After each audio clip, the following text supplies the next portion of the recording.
Ladies and gentlemen, KocoSports.com proudly presents Wrestle AM. It's half wrestling show, half morning show, pretty much all BS. And of course, you got the Coco crew here holding it down live. You got yours truly, the sexiest man on all of Internet Wrestling Radio. That's right, boom, boom, here shaking the room live from the RVA, Richmond, Virginia. And kids, look down here. Your eyes do not deceive you. We've got a special guest host here. He hails from God's country. We're talking about the great state of Alabama. I like each and every one of you in the Internet Infantry to give a nice, warm welcome to someone who actually answered our call for guest reviewers. I want to introduce to you kids, Sammy Synister. Sammy, it is good to have you on the show. Thank you for joining me. Real quick for the infantry, just tell us a little bit about yourself. Thanks, man. No, okay. Thanks for the introduction. Yeah, it's been a minute. We haven't got to talk in God knows how long now. So it's nice to be able to catch up a little bit. Well, I'm Sammy Synister. I'm hailing again, like you said, from the wonderful state of Alabama, specifically more Birmingham. Me and Boom Boom here go way, way, way back, probably longer than most of us care to admit. We met in college. He was a really good friend of mine, actually my big brother in our illustrious fraternity. Many, many moons ago. And I've throw it up.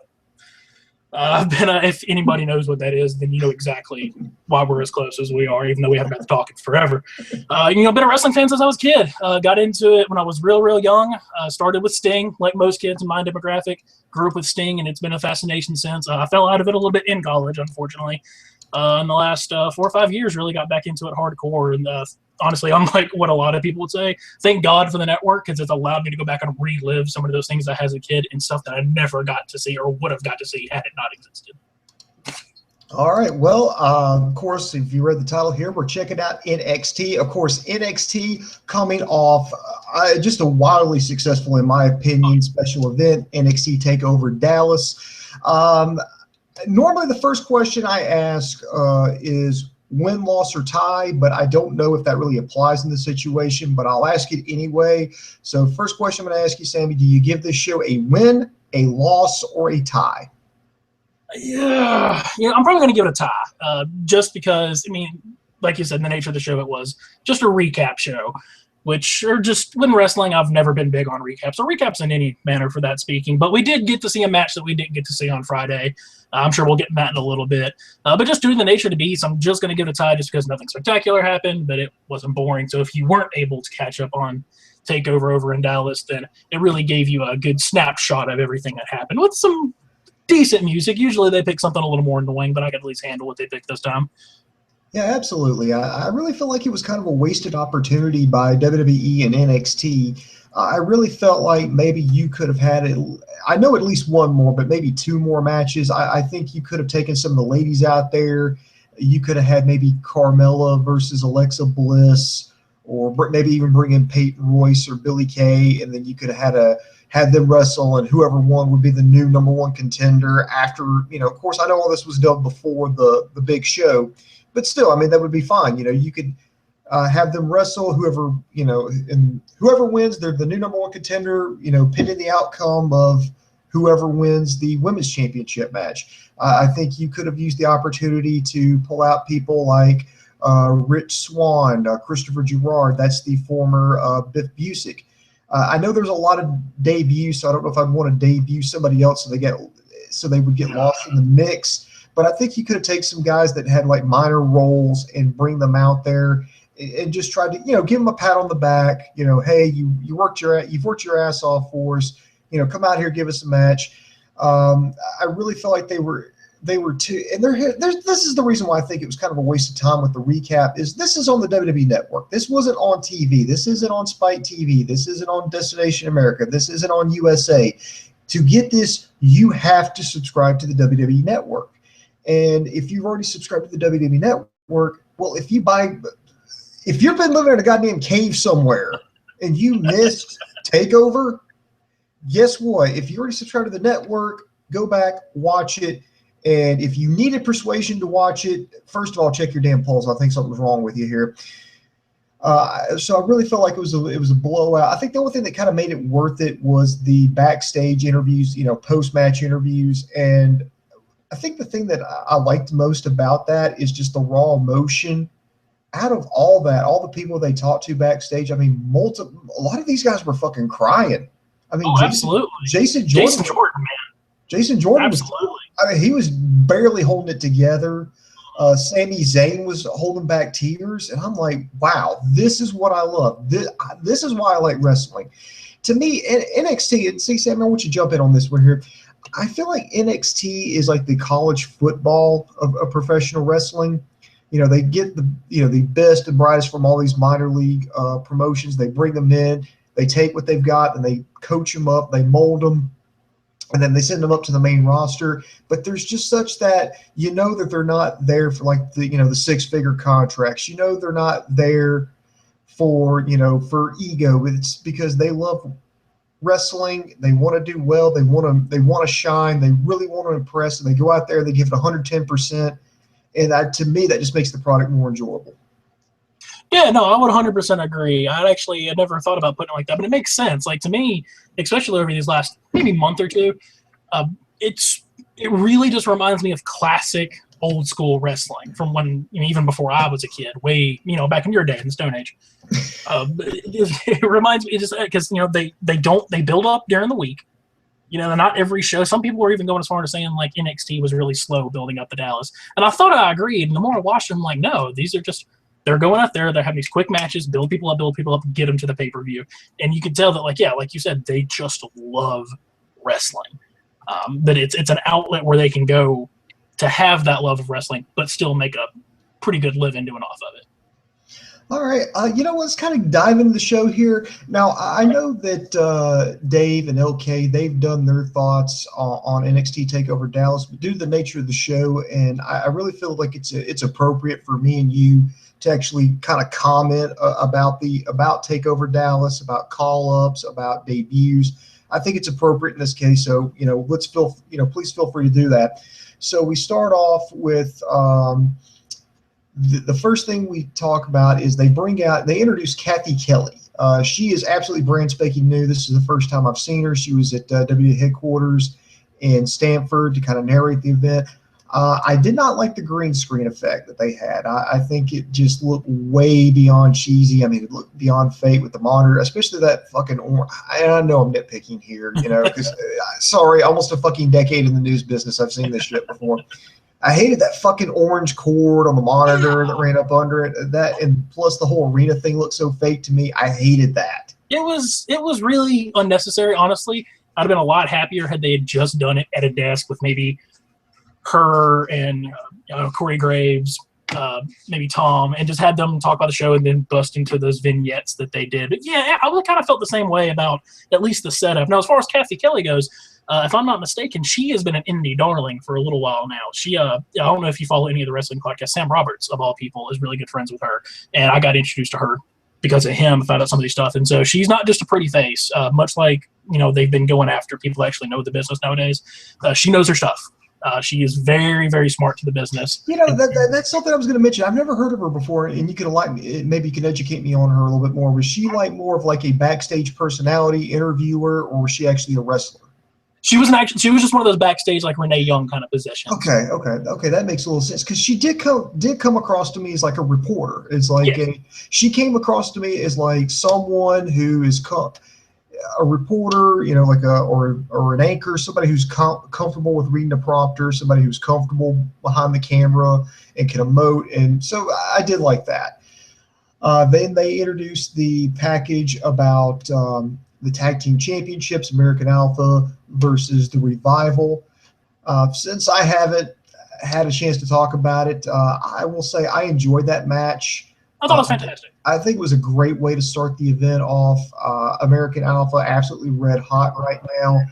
I'm going to give props to the Revival. The Revival, old school guys like the Minnesota Wrecking Crew. Oh, absolutely. You know who they remind me of? They remind me a lot of the Anderson brothers. Yes, Gene and Ole. Yes, absolutely. There was one botch in that match, and everybody was screaming, "You fucked up, you fucked up," and then Botchamania. I cannot stand when fans do that. Yeah. Well, I like Botchamania. So do I. Botchamania is hilarious. But you don't have to – I don't know. I think it's just kind of a dick move, but maybe that's me. But I think even after that, I feel like the Revival actually did a great job of just kind of shaking it off and like, okay, yeah, we fucked it up. So what? Let's just keep going. And they got back into the rhythm. Yeah. At first I thought they had American Alpha dominate the beginning, then I got nervous. Yeah. I was thinking, oh God, wait a minute. I've seen this kind of script before. That means the bad guys are going to pull out the Shatter Machine at the last second and retain the title. I was like, oh fuck. And then I got more comfortable when they cut off the ring. I think they were isolating Chad Gable and hammering on him, cutting the ring off. Great old school tag team. Then they got the hot tag. They kept going. I like the crawl. Oh, the spot where Dash Wilder crawled under the ring so he could keep, I think it was Gable from tagging. Good. Oh, man, that was good. Loved it. I actually saw a theory online. I doubt this is true, even though they played it off really, really well. Is that the Revival, honestly, for the while there, it was Vaudevillains are my favorite tag team, and Revival might be taking that spot because when they said like that whole no flips, just fist things, they have done great at playing up to that gimmick. And the one botch that they had was kind of a little more of a off the rope kind of thing. And so there was a bunch of fan theories running around that maybe they did that on purpose, which I think is stupid. But it did kind of play into that gimmick of we're just going to hurt you and we're just going to hit you really, really, really hard. And I really dug that because they got to do that in that match, even though, like you said in the beginning, they were just getting obliterated by Gable and Jordan. Of course, American Alpha gets the win with the Grand Amplitude. Bravo. I love the backstage interview. Excellent. Jordan crying. I mean, it was legitimately fucking. It was real. Either he's a really damn good actor or he was really crying. Did you see that first promo he cut when they showed it on Tough Enough? I'm not sure he's a great actor. And then Chad Gable, it looked like he was being sincere. He's like, you know what? He's my partner. He's been here for a long time. He was there back during the old FCW days. I don't think not too many people acknowledge that about Jason Jordan. He's been there for a long time, and he's one of the last few guys that was still there when FCW was kicking around. And he said, you know what? I'm just so glad I could be part of this. Be here with him for this moment, be a part of it. He was just a squash guy for a long time. When I finally started getting into NXT a couple of years ago, he was just a squash guy. And something that for some reason NXT does a lot is they'll take these guys that are squash guys and put them into a tag team, and then that tag team's red hot. They did the exact same thing with American Alpha, with Dash and Dawson. They were just squash guys. I watched Samoa Joe beat Dawson in 3-4 minutes and just destroyed him the entire time. And then for some reason, Triple H got his magic hands together, put those two together, and got that gimmick form of just hitting people hard, and it works great. It works for them. I mean, this is what I love. They find what their strengths are, and they find a way to kind of bring that natural personality out. They don't feel fake. No. Neither one of those teams feel fake. I feel like that's who they are. It feels natural. And I think that kind of pervades through all of NXT. There's just a natural genuineness to it where it feels genuine. Like when they won the belts, that was emotion. That was real. Sometimes you'll see a guy win something on the big show and they're like, oh, I'm so happy. But are you? Or are you just happy to get more money? All right. Next here, they showed highlights of the Women's Championship map. Take two here. Asuka versus Bayley, the Women's Championship match. I really enjoy. Okay, infantry and Sammy. This is something you might not know about me. Bayley is my homegirl. Okay, I live, eat, sleep, and breathe Bayley. I gave this passionate speech last week of why Bayley is my favorite professional wrestler in the world right now. Wow! All right. Oh yeah. And after, and after this match. Oh, I got the messages. Oh, boom, boom. Did you cry? Boom, boom. Did you go get under your bed in the fetal position? Okay, first of all, I did not cry because I am too damn manly for that, okay? And I did not get into the fetal position because you know what? Bayley would want me to hug it off and just keep on moving, and I'm going to keep pulling for my homegirl. But with that being said, I think it was a damn good match that delivered. I thought those two ladies told a great story. I would almost argue that this almost maybe should have been the main event. This was really good. Asuka is just an absolute beast in the ring. Bayley, she almost had an answer for everything, and I thought that she was good. I thought she might have pulled off the upset, but we all knew it was coming. Everybody knew that Asuka was going to win the championship, but for me, it didn't.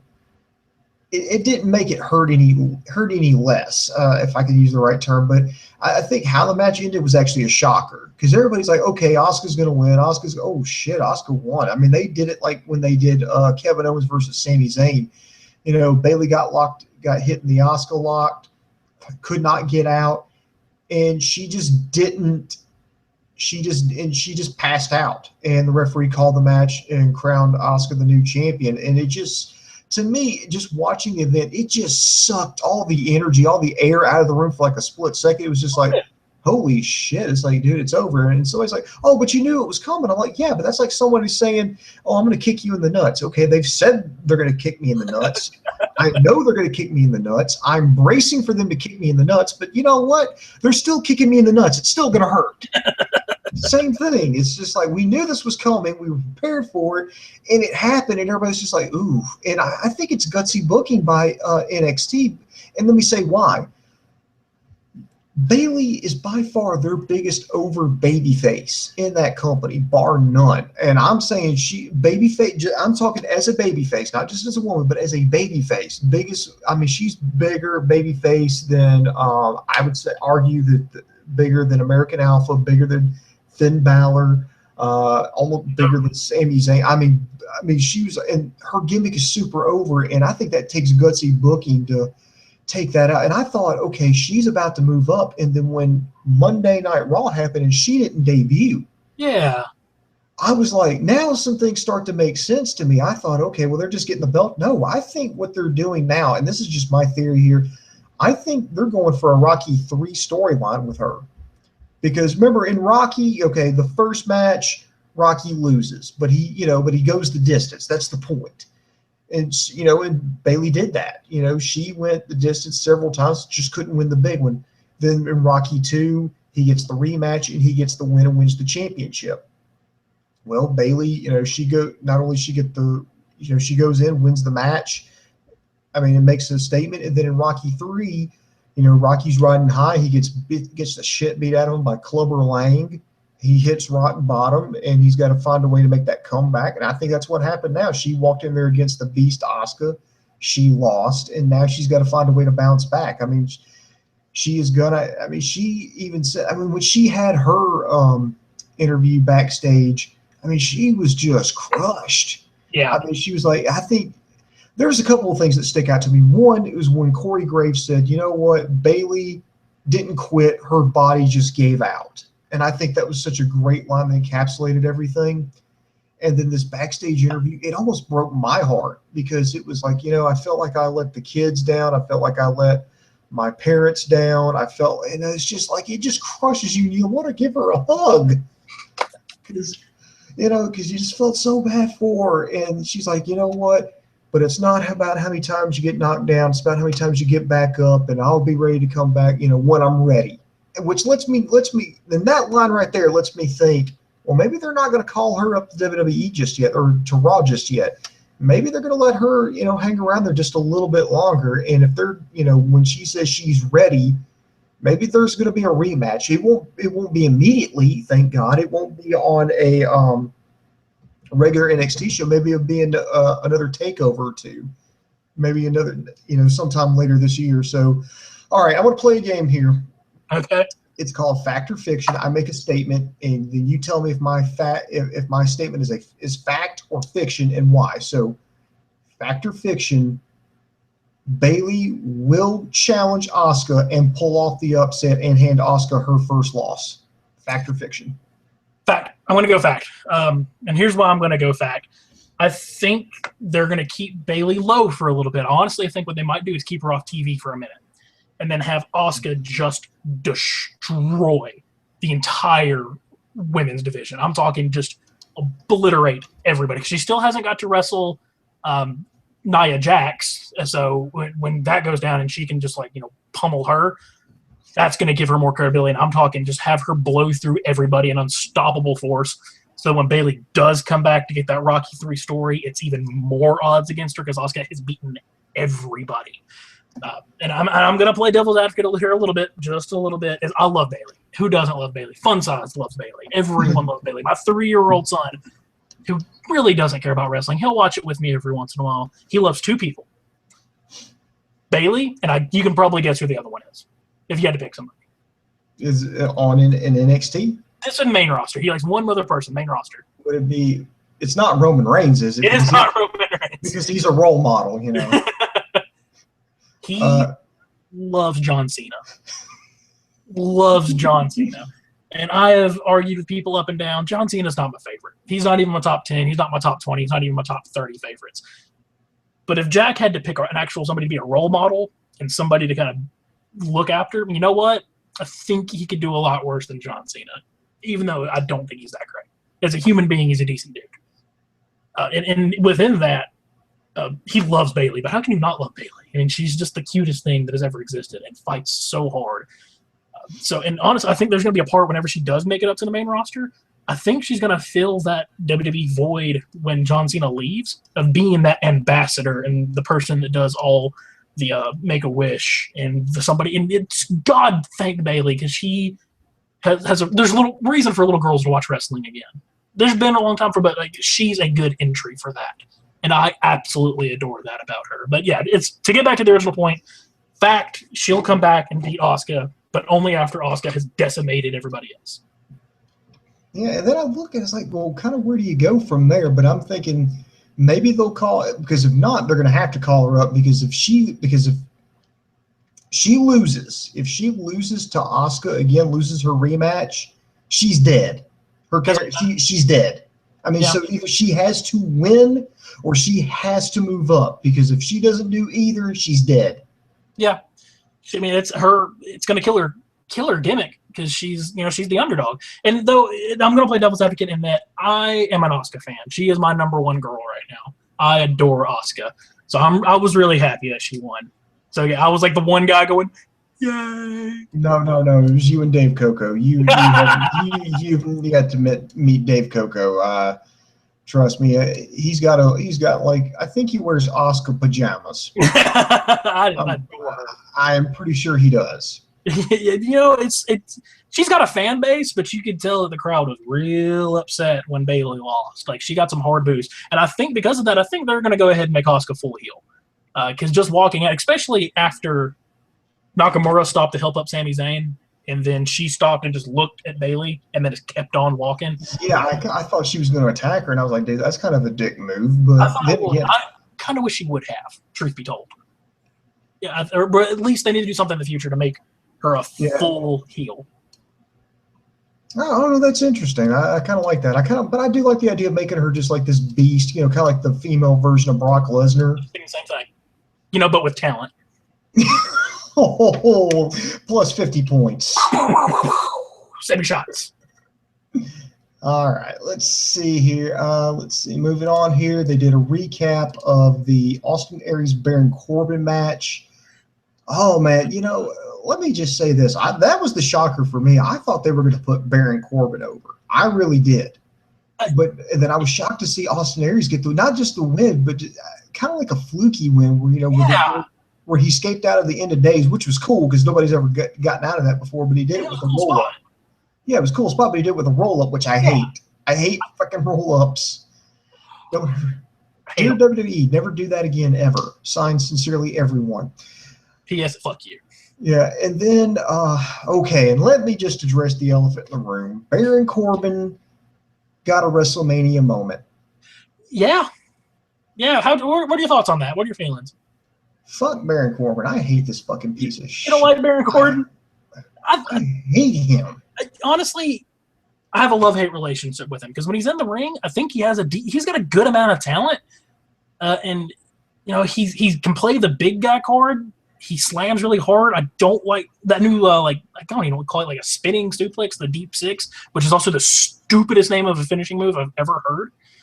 But I mean, I think he's got the talent. He just doesn't have all the charisma yet, and I think all the greatest heels had great charisma. And the one thing, I was talking about Fun Size with this just the other day, the one thing that he needs that I think could shove him into like that hardcore, can be a top heel kind of guy, he needs to scowl more.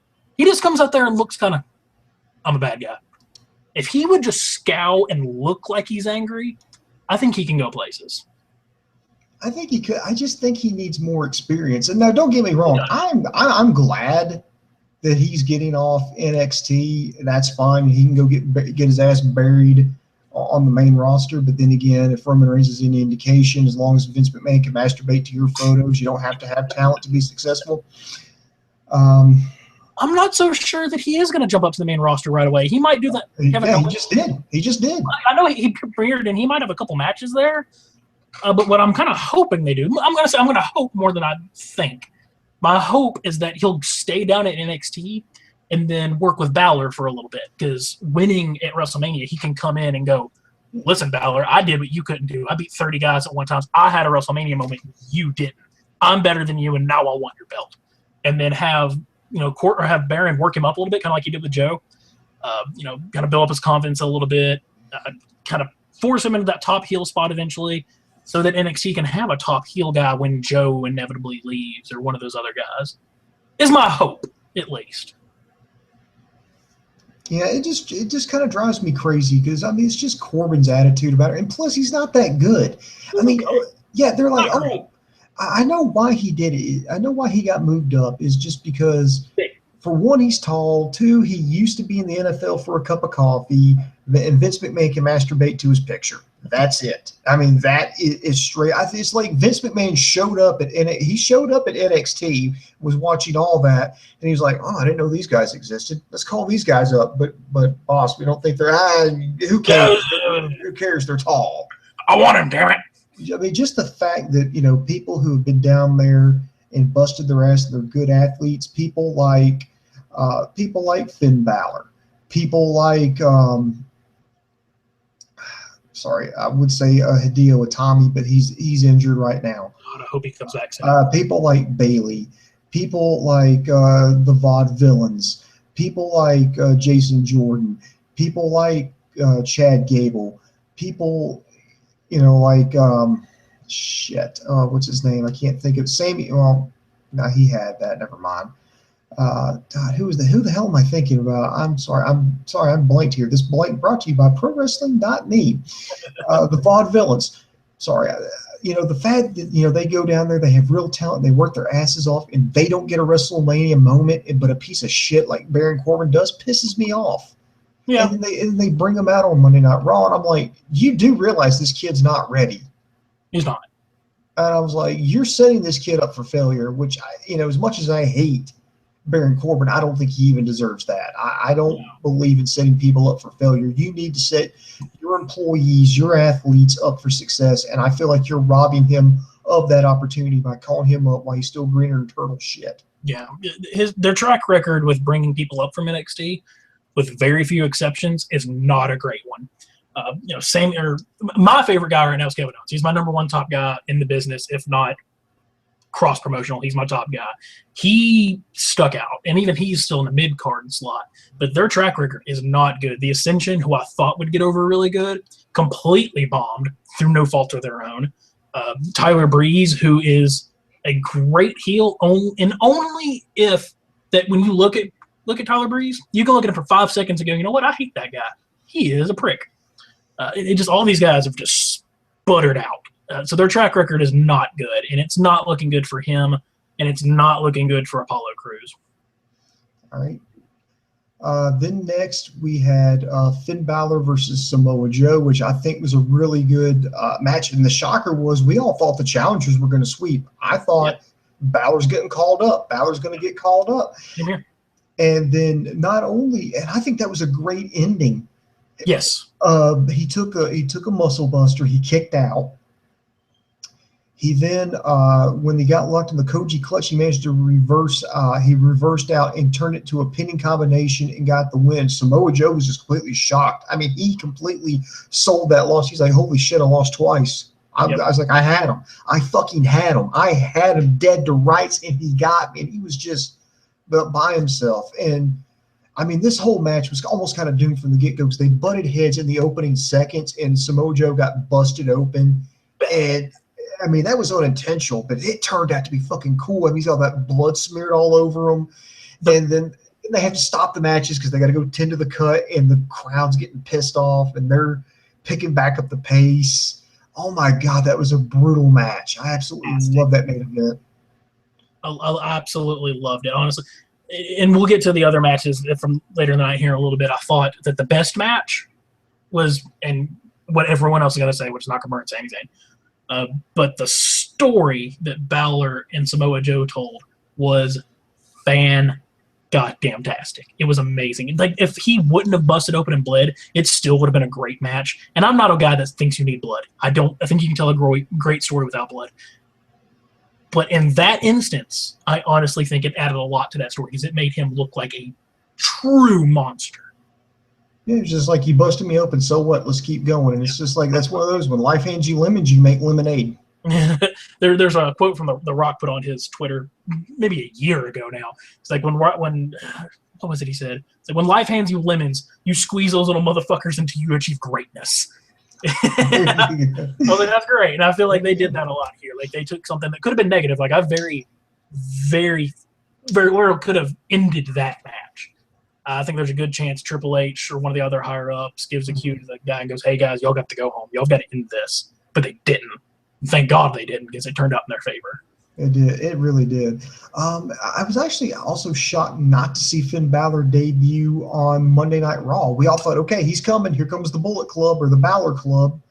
Here they come. No, they're not there. And which leads me to believe, okay, let me ask you this. Okay. All right, well, this is match 2. Do you think we're going to have one more match between Finn Balor and Samoa Joe, or do they move on to other things? And 2, now that Finn Balor, it appears like he's not moving up, do you think they do the Bullet Club or their version of the Bullet Club with AJ Styles, flanked by Anderson and Gallows? That's a toughie. Truth be told, I think since they've already got the product and the name made, I think they'll do Machine Gun and Gallows on NXT as the Balor Club. And that's my thought, at least. Before they announced that AJ was going to the main roster, well, announced when he showed up and everyone lost their minds, I honestly thought all 3 of those guys would show up in NXT, and then and that was going to be his big feud, or Finn Balor's big feud after Samoa Joe, of them going, hey, look, you have a past you can't run from. We know what you did in Japan. We know the kind of person you were. We want you to be that person again with us, which I thought would have been a cool story to tell. During his post-match interview, he's sweating, he's huffing. He can hardly breathe. He's talking like, I didn't beat Samoa Joe. I mean, I just survived. I mean, this was, if London was a battle, then Dallas was a war, and he's just going to keep coming. He's just going to keep coming. I'm thinking maybe you could use this to kind of bring in the Balor Club, because you could say, you know what, I've got this title. Samoa Joe keeps coming at me. He keeps coming at me. He keeps coming at me. I got hurt at one point, trying to defend this title. I can't grow eyes in the back of my head, but luckily I can bring some backup, and you bring out both Anderson and Gallows. You can almost do a full heel turn right there. Mm-hmm. I think it can be very natural here. It's a heel turn too. And if you do it just right, you can turn him heel, turn Joe babyface, have the double turn at the next big takeover where they fight, then you can have Joe win the strap, even though I know apparently Vince hates calling it that. He'll get over it. Have him win the strap and then move Finn up to the main roster. Because I think the longer he's off the main roster, the better it will be for him. Yeah, because right now I think if he tried to move up, he would get lost in the shuffle. I mean, they debuted Enzo and Big Cass. They debuted Corbin. They debuted Apollo Crews, who we're going to get to in just a second. Mm-hmm. I think if they tried to debut him up there now, he would just get lost. I mean, they've already debuted Tyler Breeze. That's done nothing. AJ Styles, he's done pretty well for himself since he debuted on the main roster. And now Sami Zayn, he's up there in the mix. I'm just worried. I'm like you. I'm worried that they pulled him out like right now, that he would get lost. But I think maybe if you're going to pull the trigger, let's just go ahead and wait till SummerSlam. Let this be the hot summer angle. They usually have to have one big angle to get them through the summer. I think the Balor Club could be it. Balor Club be what Nexus was supposed to be, but actually work for a change. Yeah, well, we could hope, but remember, Vince McMahon's still in charge of the show. Bottom line.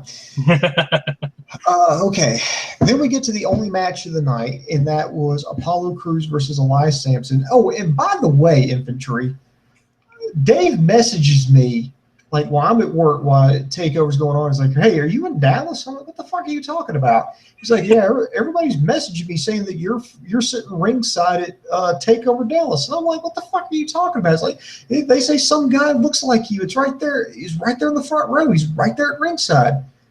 And I get home and I start watching. I'm looking around and I see that. And let me just, Infantry, I love you, but fuck you.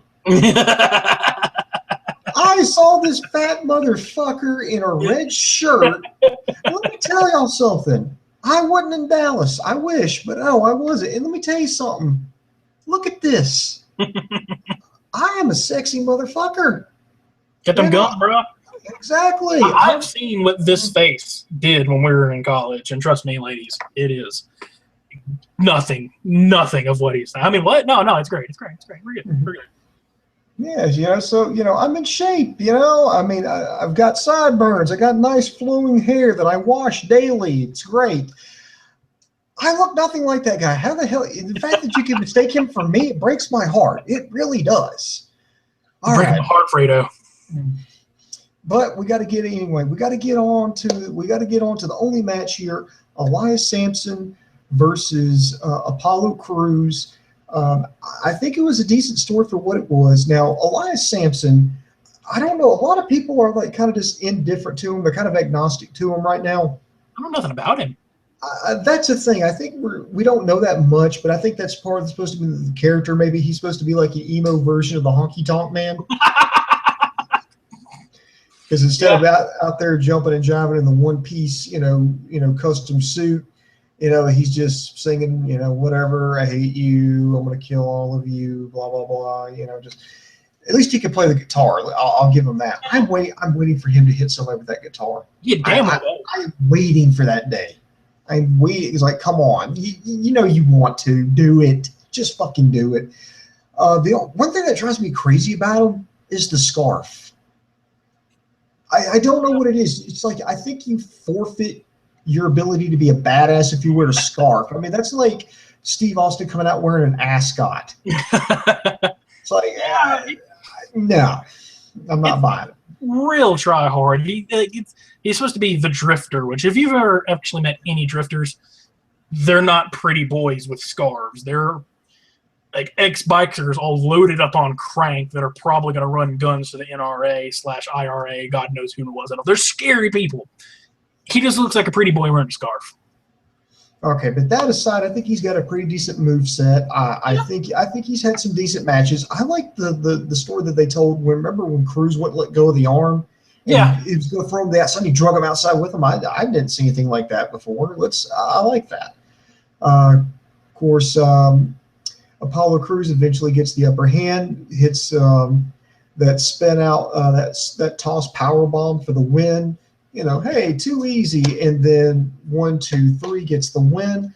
And then we see him debut on Monday Night Raw. And I was kind of shocked because, I said this about him. I said, Apollo Crews is a good guy. I think I was even telling you this earlier this week. I was like, if Finn Balor loses and he moves up, it's like I would like to push Apollo Crews as the next big baby face. To which you replied, well, he doesn't have much of a character. He's still kind of vanilla.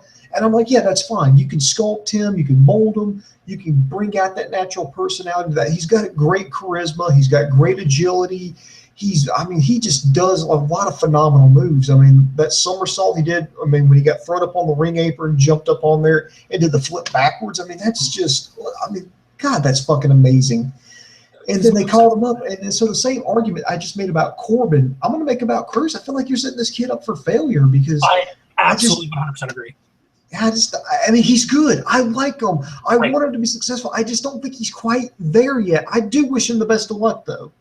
Yeah, I'm the same here. And, really unpopular opinion, but I guess everyone can get over it because I'm going to say it anyway.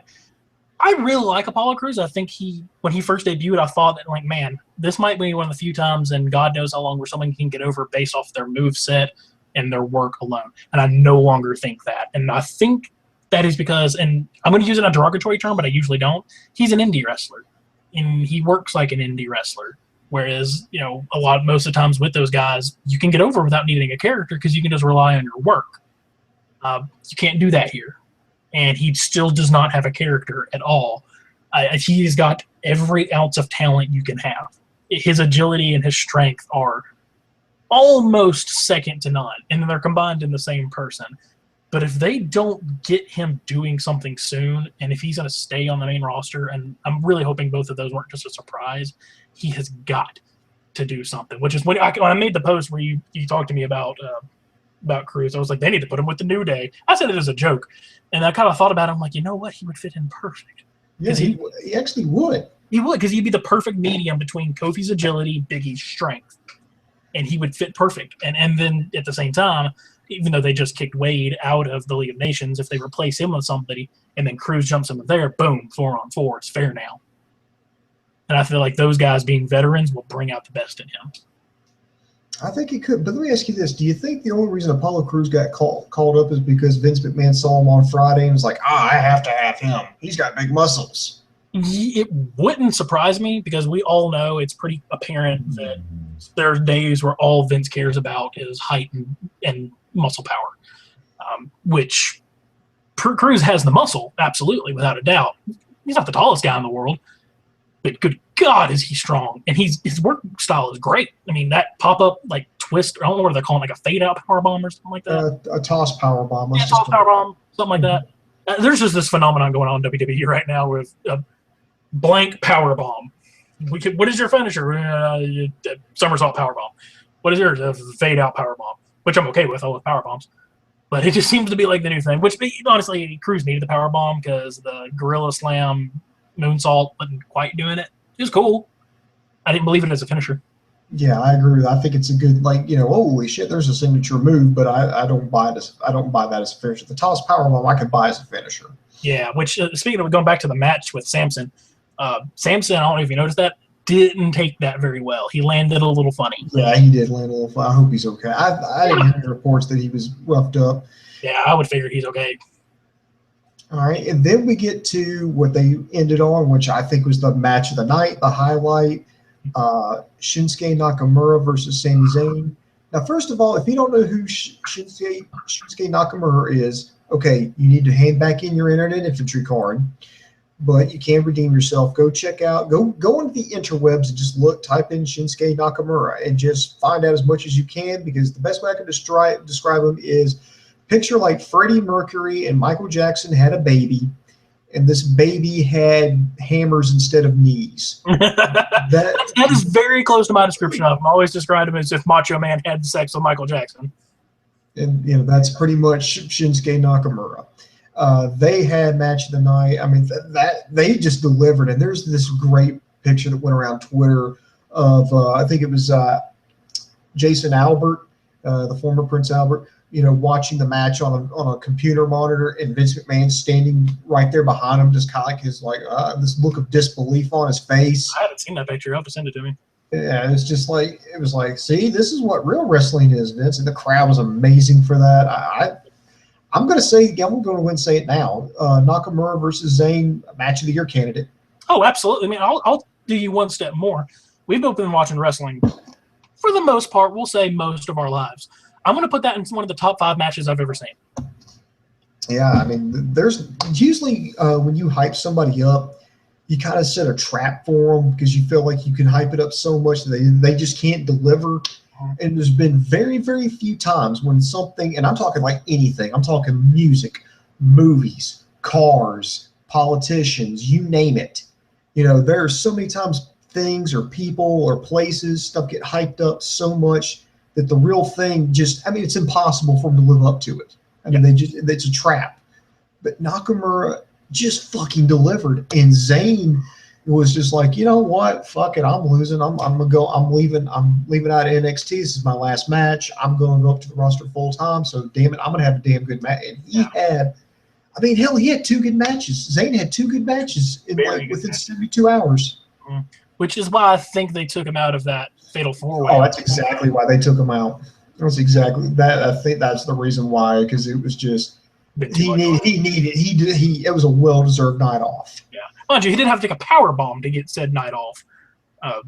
But he still needed the night off for sure. Yeah, Beats sure as hell beats going through a damn ladder. Whew. Yeah. Oh, so I'm just going to tell you, if you did not watch the Nakamura Zayn match from TakeOver, one, I don't know what you're doing watching this, but two, you owe it to yourself, not just as a wrestling fan, but as a human being.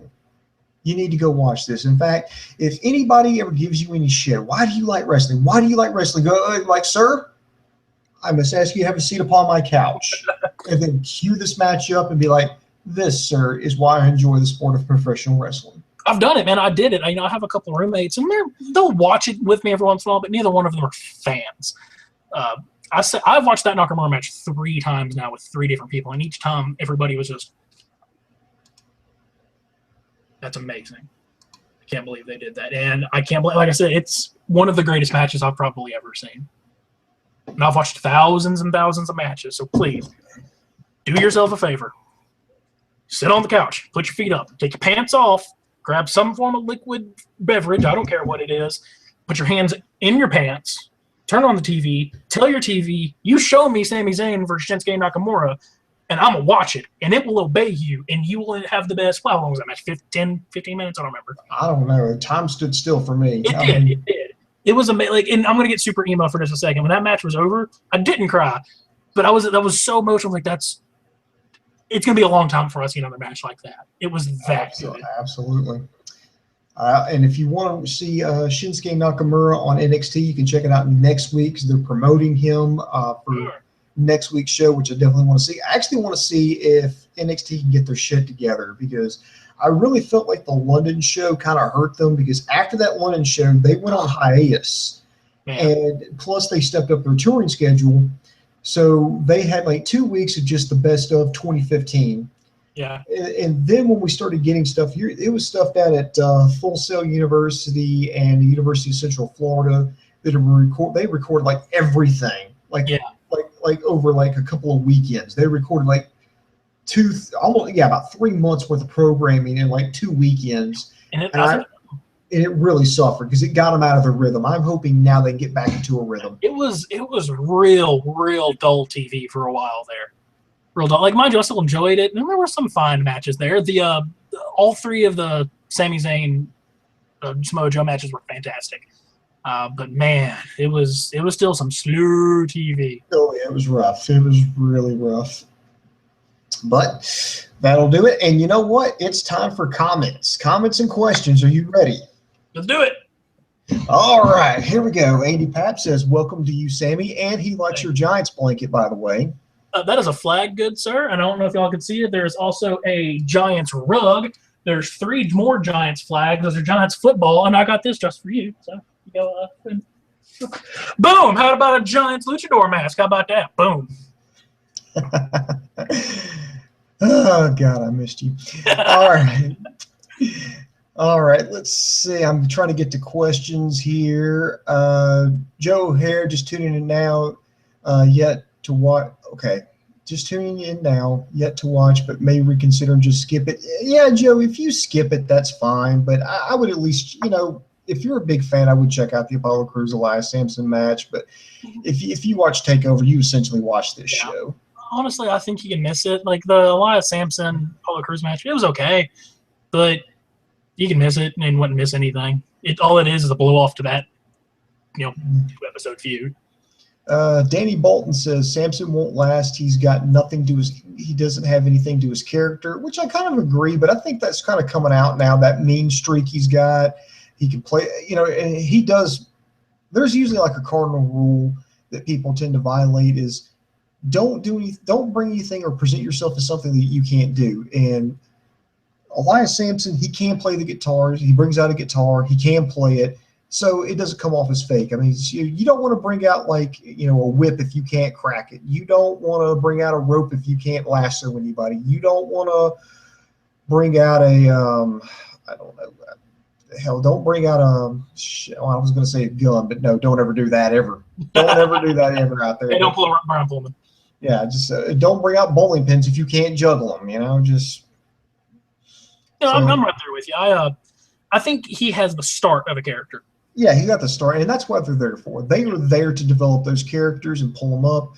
And I think even with both Corbin and Cruz getting called up, I think that opens the door for a lot of people. I mean, hell, we saw Kota Ibushi and Bobby Roode at TakeOver. Yeah, man. So and it's from what it looks like, I believe Bobby Roode's actually signed. He's actually signed on the dotted lines. He's going to be in. That breaks my heart partially, just because I absolutely love James Storms and Beer Money. Well, but you got Austin Aries. You could see the reunite. You can reunite the Dirty Heels. Yeah, true. Very true. That. Both Tommaso Ciampa and Johnny Gargano have signed with NXT. They're going to be what they call Tier 2 talents, which means they work the tours and the tapings, but they can also work their indie dates in between. They're going to be part of that Cruiserweight tournament this summer. Yes, and I believe see what happens for that. Yeah, and if that's any indication, and if Kota Ibushi's any indication, I think he's going to be part of it too. He did not re-sign with New Japan or Dramatic Dream Team over in Japan. Really? No. So he is free and he is ready to go. Hell, they wanted to sign King Cuerno from Lucha Underground for the Cruiserweight tournament, but Lucha Underground wouldn't let him do it. God damn it. They've even, in NXT's even expressed interest in Ricochet. I kind of wish he would do Prince Puma, because I like Prince Puma as a character a little bit more. They won't let him do that because they won't let him. Because if they can get Ricochet, or just two, maybe I'd take two. I'd like three more of the guys from Lucha Underground, because if I'm going to be completely honest here, Lucha Underground is my absolute favorite wrestling on TV right now. If they could get him, if they get Ricochet, if they could get Cuerno, but Cuerno already got turned down, and Pentagon Jr., who's probably my number 2 favorite guy right now. Man, and God knows who they're working. Sarah, if he didn't have such gaudy, awful T-shirts, I would own one. But they're bad. They're bad. But he is. I love it. I love it. He's my absolute favorite. Even then, they're working with, obviously WWE. They're working with Evolve. Is that who one of the other components that's working with this Cruiserweight is? They're pulling a lot of guys from Evolve, Revolution Pro, and Progress Wrestling. Progress, I enjoy Progress.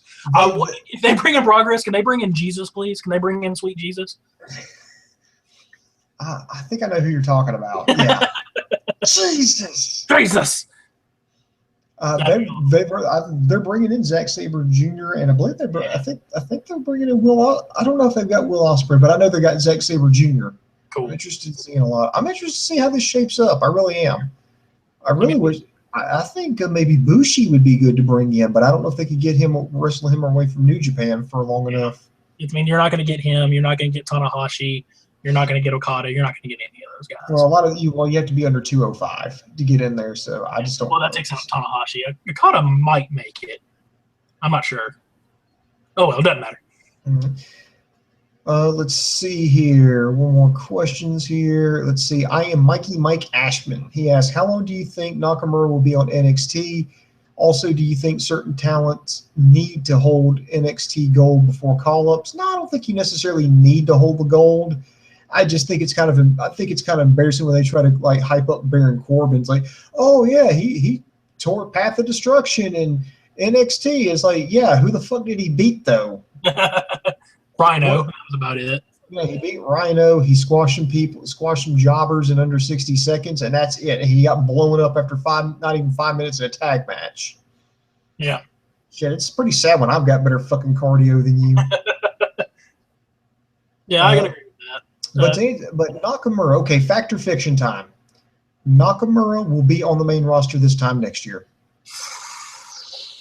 Ooh. I'm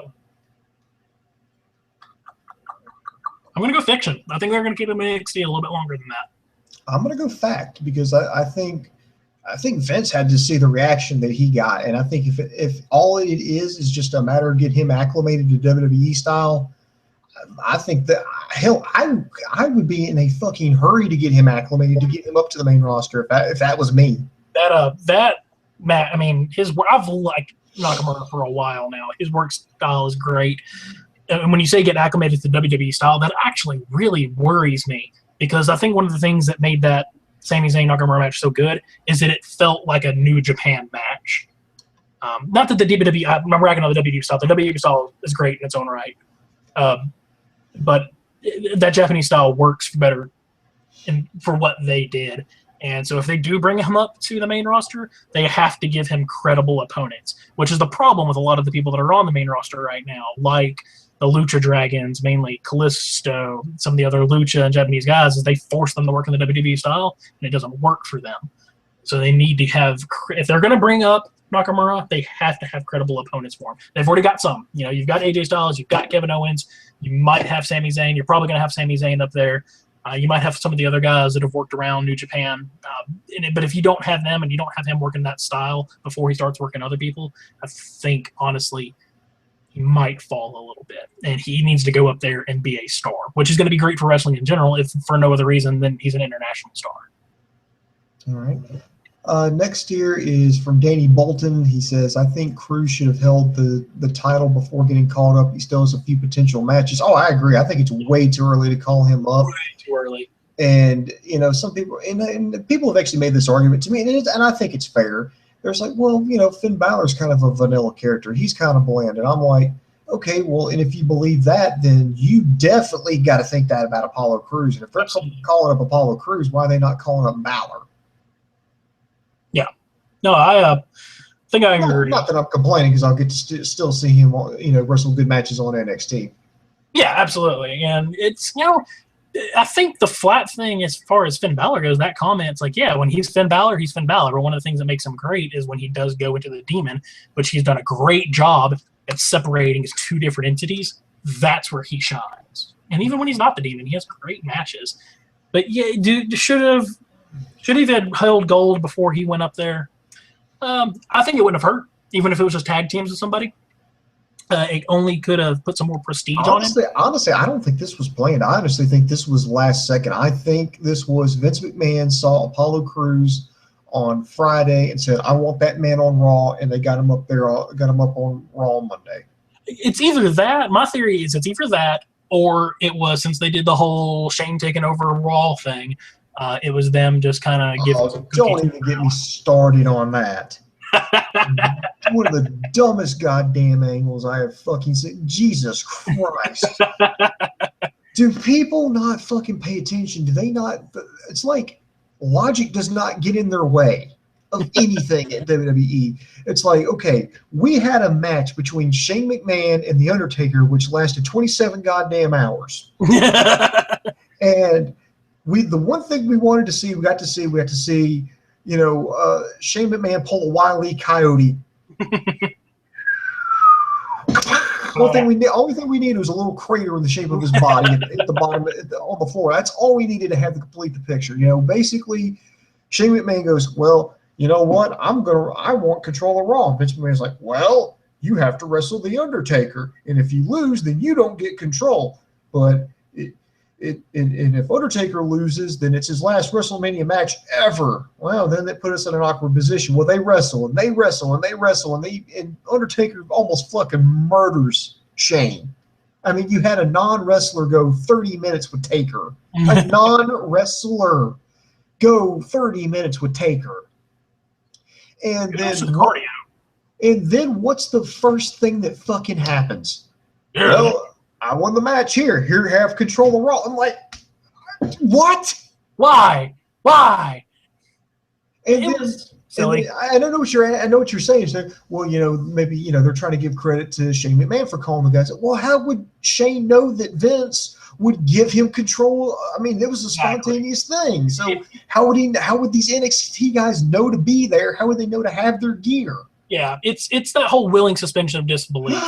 What if you reversed it and somehow Triple H involved in this? Because everyone knows in the company, out of the company, NXT is Triple H's baby. So if he had control, even one backstage segment of going up to Shane and going, hey, you lost. You're still my brother-in-law. How about I do you some favors, have some fat guys that can help you out. Then bring up that segment, or just have him say, like, you know, have him do something for Pop, like, I got something to help you out. And then have those guys come in to help. And it's just kind of like giving a cookie to the audience, going, here, you're the worst crowd of the year post-WrestleMania. Here's some cool stuff so you don't freak out and burn down the whole place. It's my theory. Yeah, I mean, that could be something there. But, I mean, dude, that's a struggle. I mean, that's us reaching. Yeah, it's reaching. Oh, it's absolutely reaching. It's, well, whatever. Moving on, because I could talk about that for another hour. Let's see. I'm trying to get to just questions. I'm trying not to peep in on people's personal conversations.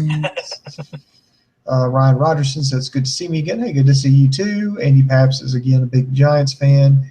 And Andy Paps wants to know, are you going to review Lucha Underground? Yes, that is going to be coming up. I have not had a chance to watch it because I don't get the El Rey network. I have to watch it via internet magic. I got you covered, bro. I will, if you need me to, if you want to jump back on here sometime soon, talk Lucha Underground, I got you covered. All right, cool. Oh, God. Andy Paps is taking over for Ray Mastani. Ray Mastani asks a lot of sexual-based questions because, fuck it, why not? So Andy Paps is going to keep this tradition alive, and we're going to have to play Fuck, Marry, Kill, sir. I know we haven't done this in a while, well, Boom! in our personal lives, but we're going to play Fuck, Marry, Kill. Bayley, Charlotte, and Sasha Banks. Fuck! Bayley, Charlotte. Okay. Fuck, Mary. Fuck! Okay. I'm going to fuck Sasha. Or wait, it was Charlotte? It's Bayley, Charlotte, and Sasha. Okay, I'm going to fuck Sasha. I'm going to marry Bayley. I'm going to kill Charlotte. Okay, I'll go the same on that one. I'll go the same on that. And it's nothing against Charlotte. I actually really like Charlotte, but I feel like if I did have sex with her, I'm just having sex with Ric Flair, and I'm not down with that. Yeah, oh God, now that you mentioned it, I wasn't thinking that, but now I am. And you'll never look at her the same way again. No, I won't. I will never look at her the same way ever again. I mean, she is the clone of her father. And if I got really drunk and woke up next to her, I'd be like, did I just have sex with Ric Flair? Shit. But at least then you could be in a bar somewhere, just like sipping a beer, and you'd be like, fuck Ric Flair once. Can I picture that conversation? Guy just kind of scoots down a little bit. Oh. Danny Bolton, is the Cruiserweight series on the network? I haven't heard much about it. That's actually coming to the network. That should be in July. They've been pretty hush-hush about that, honestly. They haven't advertised it at all. I think they're still getting the field together, to be honest. They've got a lot of time to work with. They've only named a few of the guys. I think there's supposed to be about 32 people, 32 competitors. You know, both Ciampa, Gargano. I know Rich Swann's going to be part of it. I think Kota Ibushi's now going to be a part of it. At least that's what I would guess. Ho-Ho Lun, Akira Tozawa. Quick question for you. Yeah. If they're doing this tournament, do you think they're going to cop out? And I say cop out, it's kind of a cop out. Think they're going to cop out and have a WWE guy win the tournament? Or do you think they're going to actually have the balls to put it on somebody that's not affiliated with the WWE? If it was me, I would put it on somebody that's definitely signed, somebody that I could promote, somebody that I could, that would really benefit and push. Now, it's not to say that I'll make everybody else look bad. I'm just saying that's what I would do. I'm just going to use Rich Swann as an example. Mm-hmm. He's signed. I know he's going to be with me. I know I'm now that I've got a bunch of people been called up to the main roster, I've got to start building the next crop of stars. And what a great way to promote and push, some of my talent by having him win a tournament, that we're holding here now. I mean, I'm saying he could beat Zack Sabre Jr. in the finals, and I don't think that makes anybody look bad. I'm just saying, what good does it do NXT? What good does it do the roster if you have? I'm just going to say that Akira Tozawa, a guy from Dragon Gate, win it, and I'm not going to sign him. If he's not going to sign with me, and we're not going to see him past that tournament, what good does it do?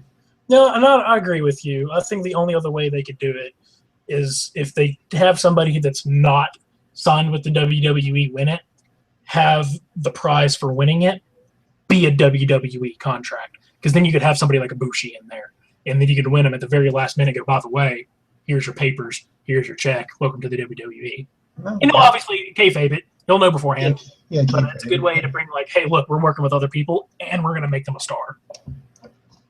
Yeah, that could work too. That would absolutely work too. Okay, and this looks like to be the last comment. If you got any other questions, be sure to put them in. Andy Papp says, will anyone not named Dave Coco review TNA? Laugh, LOL. I'm hyped for the tournament. I nominate you, Andy Paps. I nominate you. I don't know if I'm ready to take that plunge yet and go into TNA. LK's been doing. I think LK's been following it a little bit, and he says if you change your mindset just a little bit about it, you'll. I've tried. It's bearable, but it's I've tried for a month, and not that there's not some talent over there. Yeah, I mean, Kurt Angle will always be great. Tyrus is doing really good over there. I think EC3 is doing really good over there. But the problem with TNA is that they're just trying to be WWE. And you cannot try to be WWE because it doesn't work. And I think that's why some of these other promotions that are going on right now are so successful, because they're going, okay, this is what you're going to do. Here's how we're going to do things. New Japan, we're going to bring in one of your old announcers, but we're going to present it in that classic Japanese tournament style. Ring of Honor, we're not WWE. We're going to be more spot-centered. We're going to be a little less character, more athletic. And then you have the anomaly that is Lucha Underground, which is, okay, well, we're going to do wrestling, but we're also going to mix it with a Spanish soap opera and magic. That's the best description of Lucha Underground I've ever heard. It's Spanish soap opera with magic. It's what it is. It really is what it is. That's why I love it. I've got to get to watching that again. All right. It's the one, like, I look forward to Raw every week, but Wednesday night, I'm like, yeah, Lucha Underground. I'm going to watch this. It's going to be great. All right. Last little comment here is, let's see. Oh, this is from Mike Ashman. Evolve will be moving towards a focus on talents who have the most potential to move up to WWE and developmental. Oh, yeah. I read about that tonight. To me, that's a good thing, and it's also kind of scary. It feels like WWE's starting to sink their get their hands more into the indie scene, and that, it's good because, you can get some people who are polished, you move them up to NXT. Basically Evolve would do all the scouting. NXT would take them and shape them and mold them, and then they'd send them up to Raw to be stars. I kind of like that. It's kind of like it's kind of like AA, AAA majors. If you want to make like a baseball comparison, that's what I would compare it to. Like Evolve would be AA, NXT would be AAA, and Raw would be the majors. Yeah, so I could see it. I could see that, and in a way, I like that. It's a good. I think that sounds like a good system. But another part of me, it's like, okay, well, what happens if you have people like Johnny Gargano and Chris Hero, people who just didn't pan out there? Are they out of a job there? Is that one place that they can't work? Is that a place they just can't work now? What happens? Yeah, and I can see both sides of the coin. I can see kind of doing like a triple-double major league thing. And it would work, but honestly, what I'd rather see is them use the performance center to train people, send them to not progress. What's the one? Evolve. Send them to Evolve, work them up, then have NXT be another touring brand that is 100% separate from SmackDown and Raw. This is what I would like to see. All right, let's see. The New York Post is reporting that there is a strong rumor that media mogul John DeMol, which I believe, wants to buy the WWE outright. If Vince McMahon ever decided to sell, he's one of the guys behind a bunch of hit TV shows like Fear Factor, Big Brother, and The Voice. Never in a million years. I don't think McMahon would ever sell it. I honestly don't think. I think even if you could have Vince, the guy could come into him, Vince, would you sell me the WWE? No. Well, what if I give you a whole wheelbarrow full of money? No. What if I give you a whole U-Haul truck full of money? No. What if I gave you a Scrooge McDuck money bin size container full of money? And he would still say, hell no. And then the guy would say, well, would you do it for a Scooby snack? Like, who the hell do you think? Would you do it for 2 Scooby snacks? I don't know. A whole money bin and 2 Scooby snacks? Okay, I'll tell you what. A whole money bin full of cash and 3 Scooby snacks. Well, maybe we got a deal here, Yeah, I think Vince is going to take this company to its grave. Or to its grave, excuse me. No, I'm not that. It's Freudian slip. Let me pause that statement real quick and just say this, and that I'm not your typical hate on everything wrestling fan, because I'm a wrestling fan at the end of the day. That's what I like. I like wrestling, so there's no need for me to complain about it. Now, back to my original post, or my original idea. Vince is going to take this company to his grave. That's why I come there. I knew several people that thought the whole Shane angle was 100% a shoot. They just knew for a fact it was. I'm like, no, guys, like, Vince is going to take this company till the day that he's dead. And then maybe, hopefully Shane will be more involved with the product now. But Triple H is the one that's going to take over the company. But knowing me and knowing Vince, he's going to outlive all of us. He'll be 193. All right. Now, look, okay, I just found the article that he's talking about. This is from the New York Post, and it's dated April 2nd. Mm-hmm. He basically just says, pretty much that he's saying that he's interested in buying. Now, he says that his company, Talpa Bahir, I think I just fucked up that pronunciation, says that they acquired a 6% stake in the WWE. That was last year. And everybody's kind of keeping hush-hush about it. And in the last line, it's a very short article, and it says, there isn't any discussions about a potential sale.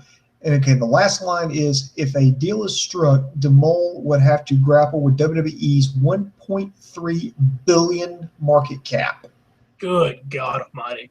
Damn, that's billion with a B, son. Yeah, that's why I don't think he's ever going to sell it to anybody. Yeah, that's a fat stack of cash. Yeah, that is. All right, kids. Well, we got to wrap this up here. So, time for shameless self-promotions. I want to tell everybody to check us out at prowrestling.me. That's right, not a .com. It's prowrestling.me. It's a pro wrestling pub type page for professional wrestling fans. Just think of it as the Facebook for professional wrestling fans. We've got news on there. We got links to all our podcasts, as well as blogs, forums. You can say anything you want on there. It's completely free speech. We love it there. Also, check us out at KocoSports.com, KocoSports.com. It's your home for combat sports. It's where the world goes to kick ass, and most importantly, where it's okay to be a passionate fan. So this is Boom Boom, and for my partner, Sammy Synister, the boom just went bang, and I am out.